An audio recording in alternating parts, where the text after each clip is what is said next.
राष्ट्रवादी काँग्रेस शरदचंद्र पवार पक्षाचे सर्वेसर्वा आणि देशाच्या राजकारणातील चाणक्य मानले जाणारे शरद पवार तब्बल 30 वर्षांहून अधिक काळानंतर अधिवेशन काळात विधिमंडळात उपस्थित राहिले. कर्नाटक महाराष्ट्र सीमावादासंदर्भातील एका उच्चस्तरीय बैठकीसाठी ते आले असताना सर्वपक्षीय नेत्यांनी मतभेद विसरून त्यांचं स्वागत केलं. मुख्यमंत्री, उपमुख्यमंत्र्यांसह सत्ताधारी आणि विरोधक अशा सर्वच आमदारांनी त्यांना घेरलं होतं. परंतु ह्या क्षणी संपूर्ण महाराष्ट्राचं लक्ष वेधून घेतलं ते एका महत्त्वाच्या अनुपस्थितीनं. शरद पवारांचे नातू आणि त्यांच्या पक्षाचे तरुण आक्रमक आमदार रोहित पवार यावेळी गैरहजर होते. पक्षाचे सर्वोच्च नेते विधान भवनात येत असताना रोहित पवारांनी तिथे उपस्थित न राहणं हा योगायोग होता की रोहित पवार नाराज आहेत अशा चर्चा सुरू झाल्या.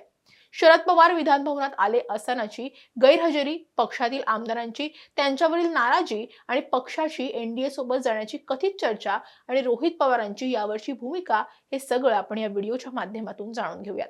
नमस्कार, मी कोमला चरेकर आणि तुम्ही पाहत आहात महाराष्ट्र टाइम्स ऑनलाईन.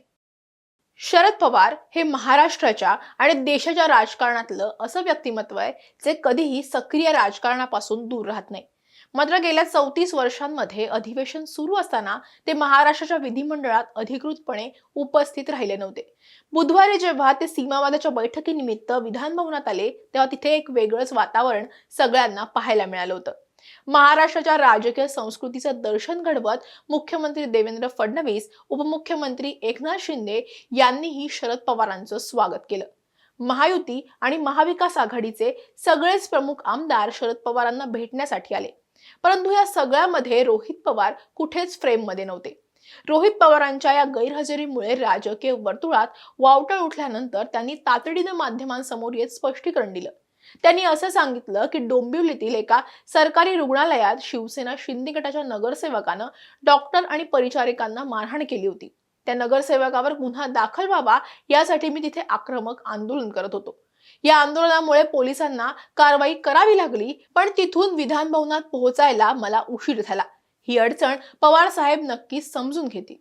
रोहित पवारांनी जरी आंदोलनाचं कारण दिलं असलं तरी हे स्पष्टीकरण राजकीय जाणकारांना आणि त्यांच्या पक्षातीलच काही आमदारांना हे स्पष्टीकरण फारसं पटलेलं नाहीये. शरद पवार हे विधान भवनात महत्वाच्या बैठकीला आलेले असताना डोंबिवलीतील स्थानिक आंदोलन हे रोहित पवारांसाठी महत्वाचं कसं ठरलं हा प्रश्न आता उपस्थित केला जातोय.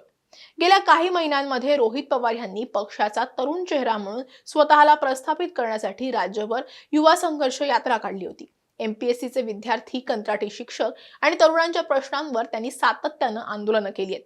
शेतकऱ्यांच्या कांदा प्रश्नासाठी त्यांनी आंदोलन केलं होतं.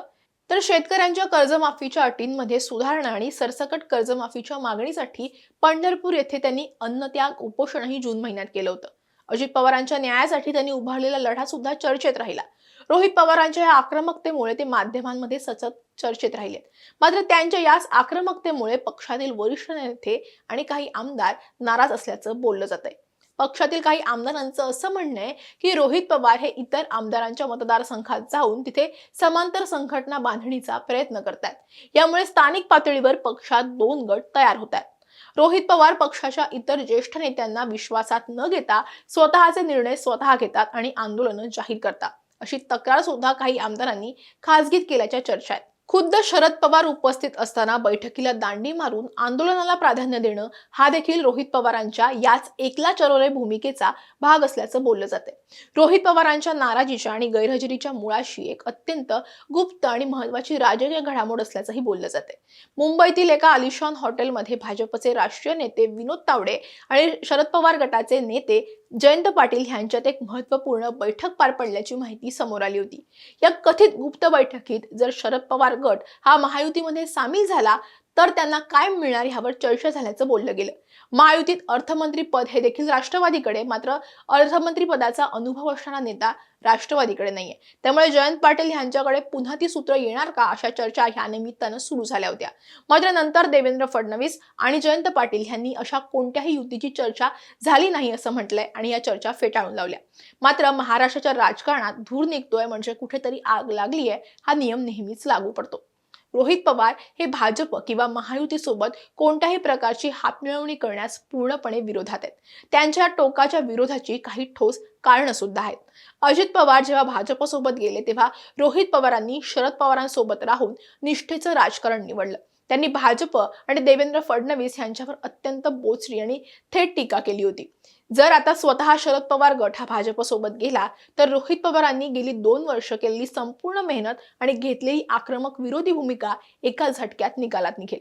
महायुतीमध्ये आधीच मोठे नेते ठाण मांडून बसलेले आहेत. जर शरद पवार गटही तिथे गेला तर रोहित पवारांना महायुतीत कोणतंही मोठं स्थान किंवा भविष्यात मंत्रिपद मिळण्याची शक्यता नाहीये. रोहित पवार हे सुरुवातीपासूनच भाजप विरोधी आणि धर्मनिरपेक्ष राजकारणाचा चेहरा बनून पाहत आहेत. भाजपसोबत गेल्यास त्यांची ही प्रतिमा पूर्णपणे धुळीस मिळेल.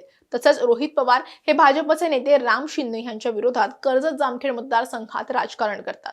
त्यांच्या सोबत सत्तेत बसणं रोहित पवारांना मान्य नसावं. या संभाव्य युतीच्या चर्चेवरून ते अत्यंत नाराज असून याच नाराजीतून त्यांनी विधान भवनात येणं टाळल्याचं बोललं जातंय. जर शरद पवार गटानं महायुतीसोबत जाण्याचा निर्णय घेतला तर रोहित पवार हे पक्षात राहतील का हा प्रश्न सध्याचा सर्वात मोठा आहे. तर यावर रोहित पवारांनी असं काही झाल्यास मी भाजपसोबत जाणार नाही हे आधीच त्यांच्या मुलाखतींमधून स्पष्ट केले. आणि जर तशी परिस्थिती निर्माण झालीच तर रोहित पवार हे पक्षाला जय महाराष्ट्र करून काँग्रेस पक्षात प्रवेश करू शकतात. कारण महाराष्ट्रात सध्या काँग्रेसकडे राष्ट्रीय स्तरावर थेट प्रभाव पाडणारा कोणताही अत्यंत आक्रमक आणि तरुण चेहरा नाहीये. नाना पटोले, बाळासाहेब थोरात किंवा पृथ्वीराज चव्हाण हे ज्येष्ठ नेते आहेत.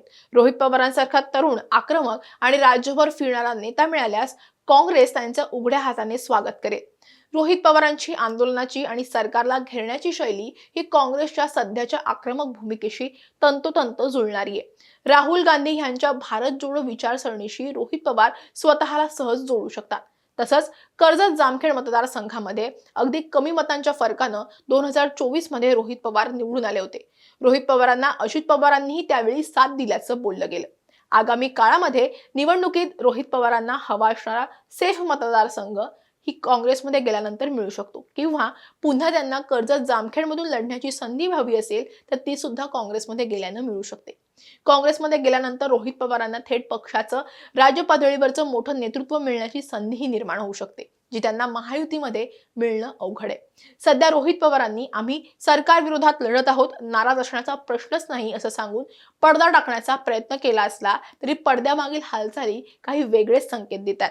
शरद पवारांची विधान भवनातली एंट्री जितकी महत्वाची होती तितकीच रोहित पवारांची तिथली एक्झिटही बरंच काही सांगून जाणारी आहे.